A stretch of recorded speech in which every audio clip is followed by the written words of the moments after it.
ఈ మాటలు వింటున్నా నువ్వు దేవుని బిడ్డ, నీకు చెప్తున్నా, నీతోనే మాట్లాడుతున్నాడు దేవుడు.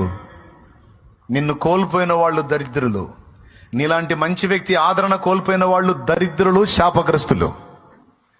వాళ్ళు ఏడవాలి కానీ నువ్వు ఏడవకూడదు. సస్తేగిస్తే వాళ్ళ కర్మకు వాళ్ళు చావాలి కానీ నువ్వు చావకూడదు. ఇంకా చెప్పాలంటే వాళ్ళ బ్రతుకులు కూడా మార్పు చెంది వాళ్ళు తమ బ్రతుకును దిద్దుకున్నట్లు ఒక అవకాశం ఇవ్వమని వాళ్ళ కోసం నువ్వు ప్రార్థన చేయాలి. లేకపోతే వాళ్ళు శపించబడి శాపానికి అప్పగించబడి దారుణమైన పరిస్థితులకు వెళ్ళిపోతారు. నీ కళ్ళారా నువ్వు చూస్తుండగానే వాళ్ళ బతుకులు చిన్న భిన్నం అవుతాయి. అది నువ్వు కళ్ళారా చూస్తావు. ఎందుకంటే పాపం ఎప్పుడు కూడా మంచి రిజల్ట్ ఇవ్వదు.